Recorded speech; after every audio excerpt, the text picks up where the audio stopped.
Hello Internet, I am Xenoun and welcome to another SMP Let's Play episode.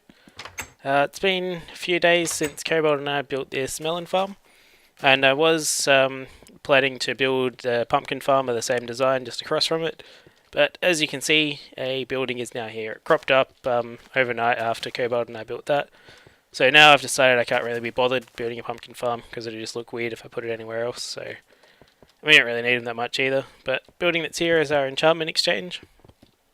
Basically, it's got a system where if you get an enchantment you don't like, you can swap it with another one that's here. These are all pretty terrible in here at the moment. This doesn't really work for two reasons. One, we've had some people stealing picks and stuff, we don't know who, so yeah, theft isn't good. And the other one is we're all aiming for the same enchant, so none of us want Unbreaking 3, so we're not really going to swap for it. So the system is kind of flawed and doesn't work, so I pretty much just stopped using it. Yeah, we do have enchantment table here now, so with the snapshot you only need 15 bookshelves to get to level 30 enchant. So if I show you this, level 30, and then if you want to do any other levels, you only you just don't need any bookshelves. The way it's set up, you can access all levels with maximum or no bookshelves. So the other thing is I'm going to start enchanting diamond armor. I figured instead of just doing that off camera, I'll record it, so I'm watching and see what I get as I do it. Protection 4, so that's not too bad. There you go, put that one on, ditch that junk. So yeah, I reckon I'll probably enchant one piece per episode, and you can see how I'm going with that. It's hard to remember exactly what was here last time I showed the spawn village, but I don't think much has happened to SD's house. Or maybe it has, no, it's been sitting like that for a fair while. I think he's doing work underground. That's Cobalt's house, I'm not sure if that was there last time. Cerulean Sin has finished his house, it doesn't have a dirt ceiling anymore. He's got a nice lava section going through the middle. Mr. Beats has finished his house. I really like this one, it's pretty cool. Always like the look of wood logs. That thing there's just a bit of a joke, so don't worry about that. And then over here you might have already noticed there's a rather huge tower. Cerulean Sin started building it just because he wanted to build a tower. And we were looking or thinking about a place to put our nether portals and what building we should build for it. And I suggested, well, since Cerulean's building this kick-ass tower, why don't we just move him in here? So that's where our portals are now. So I'm not sure if we're putting a third one there, if we're just leaving it at either end. But there's an area downstairs as well.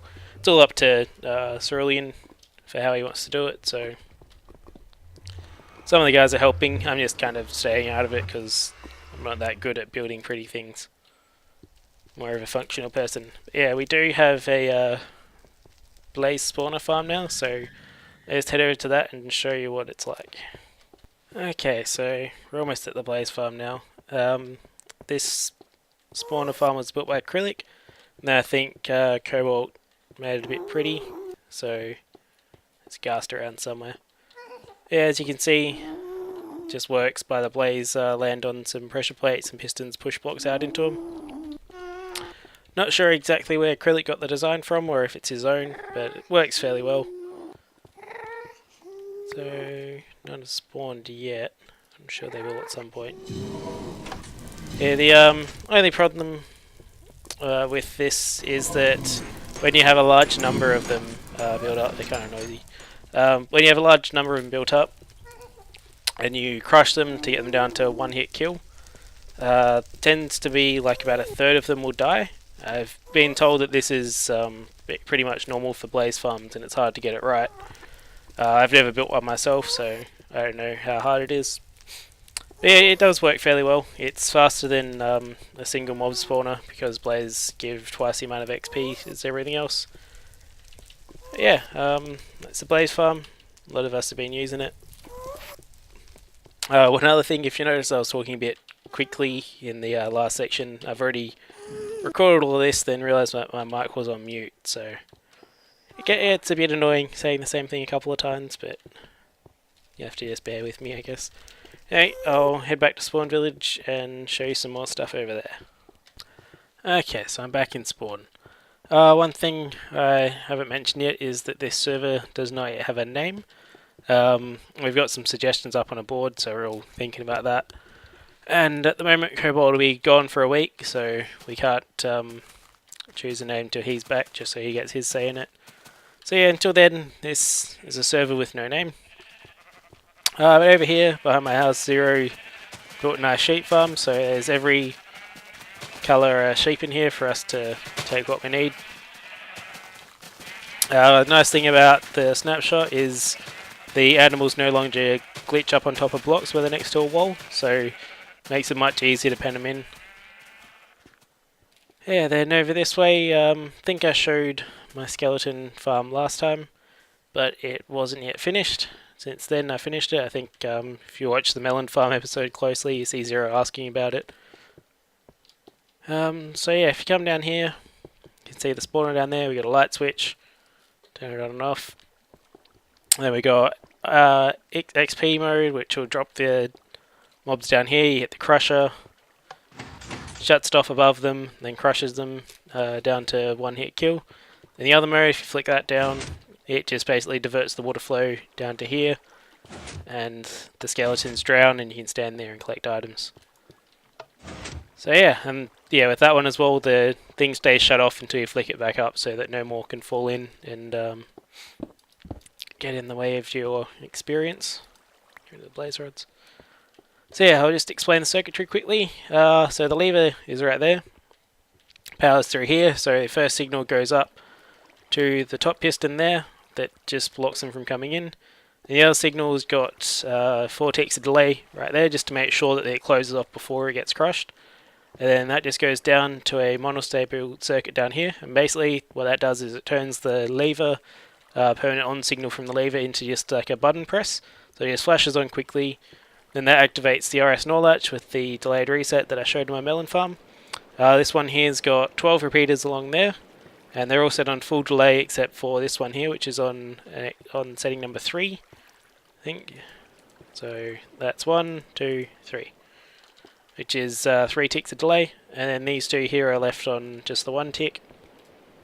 And that, all that does then is just send the signal out to here, pushes that in, and crushes them for a while. So that was fairly easy for me to do. Starting to get a bit better with redstone, so I'm understanding this stuff a lot more than I used to. Other part was getting the drowning trap set up, which is kind of above me now. It's a bit hard to see in there, but we'll see what there is. So yeah, they just come down there and they get pushed up some stairs and stuff, then drop down. They drown here, and their items just flow through there. You can kind of see there's some ice going through there to help speed up the drops. But yeah, that was a bit of a pain because I really needed to... There's some ice. I really needed to move them up a bit higher to drown them, but I just got around it by using some stairs instead, pushing them up that, like you do on a slime farm. So yeah, that was one way of getting around the problem. There's always a lot of ways around any problems in Minecraft, especially when redstone's involved. Other thing, Cobalt added these stairs that you can trigger when you're AFK because some people apparently were getting attacked by zombies. So he just basically got a T flip-flop in there and then signals to pistons. So the bottom ones here get pulled in and then he pushes out that row there. It's pretty effective. I'm not sure if any zombies have come down since that's been there or not, but I know I haven't been attacked when I've been using it, so could just be the old placebo effect. This rock here keeps away zombies, and it's like, well, how do you know that? Well, because there's no zombies, is there? Yeah, it's tending to my strip mine because the purpose of this episode is mainly to build another cave spider farm. I know I did one of my single player let's play with 2 spawners. I found 3 down here in my strip mine. Since I've already shown myself building one, just probably speed through most of it, or I might cut bits and pieces. Not entirely sure, it depends how long it ends up being, but try not to bore you too much, and I'll make this one look pretty as well. So yeah, I'll see you over there. Okay, so here we are. Here's my 3 spider spawners. So these 2 here, it's pretty funny, they're literally 3 blocks apart. I've got another one over here that's just 1 level down below. So overall this is going to be a lot easier than the double one I built, just because their heights are so similar. Since these are so close, I'll probably build one large room around these. I'll do another one around this one, and I'll have them come out to around here somewhere. And since this is about, I think it's around 700 blocks away from spawn, give or take, I'll do a nether portal so they can go back and forth fairly easily. I've already brought some stuff over here to get this started. I've got a design in mind to make it pretty, so if you can guess what it is from all of that, then you're pretty good. Which I think I need some of the red wool. So yeah, actually I'll do the floor first. So I need some spruce wood. So yeah, I reckon I'll speed through most of this. If I can just speed it up and keep the time fairly short, then I will. Otherwise I'll just cut to bits and pieces. I probably won't be talking when that happens because I'm really acting like I'm just speeding it up. So yeah, we'll see how it goes. Let's get started.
Okay guys, so I've managed to get this working. Got everything set to...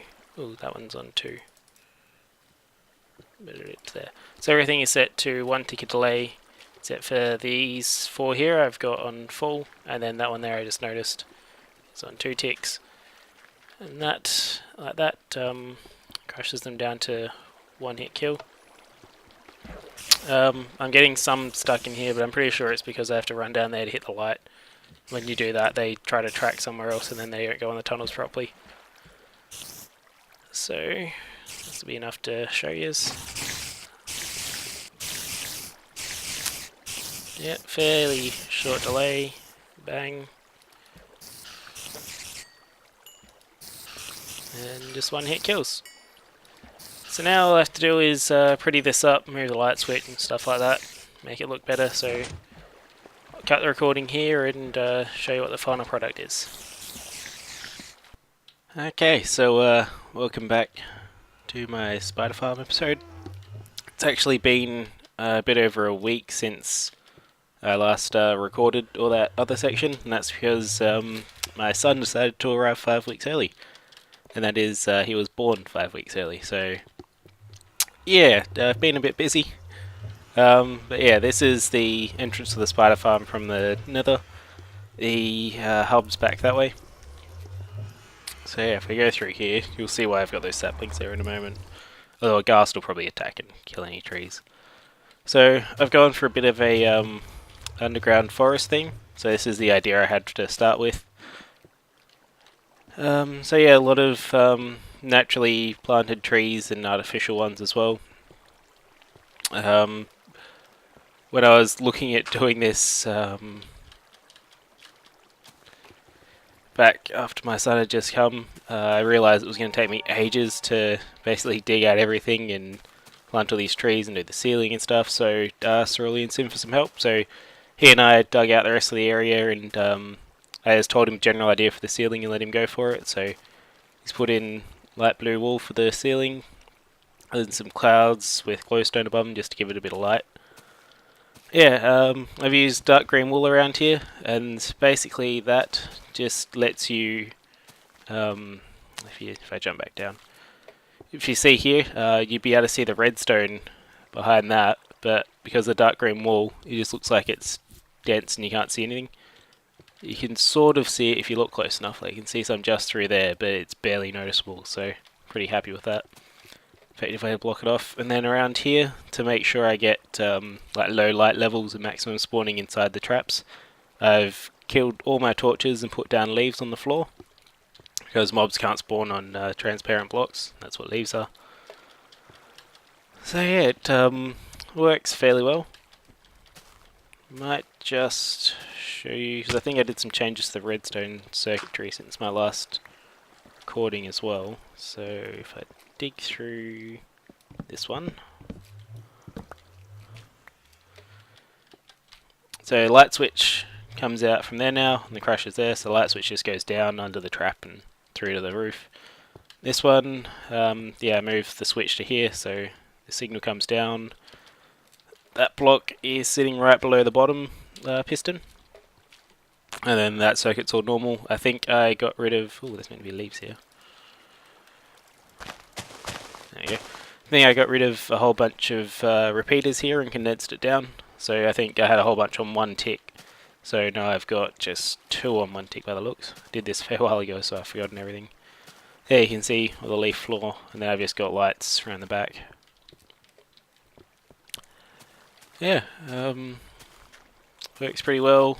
It's about as efficient as I can get it in terms of redstone. It's pretty messy under there from all of these lights. I've just dropped in torches and stuff to light those up. Yeah, I've done a little pattern on the floor just to try and bring some green back into the brown. And I've kept it so you kind of go from forest and then it's clearly man-made area. There's all this glass and stuff, I couldn't really try and blend that into a forest, so yeah, I think it's worked out alright. Looks fairly pretty. I don't usually go for pretty designs, but because I'm recording and playing on a server, yeah, pretty is kind of essential. You can see the spiders still work and come through. think I added that little water break along there. I'm not sure if mobs can still spawn in that water or not. I'm thinking they can't, but they were getting hurt and then dying in here anyway, so if it becomes too much of a problem, I might remove that water and think of another way to fix it. The spawning rate seems to be fairly alright. Yeah, thanks for watching this. Hopefully I'll be able to keep uploading videos more often now. Yeah, see you next time.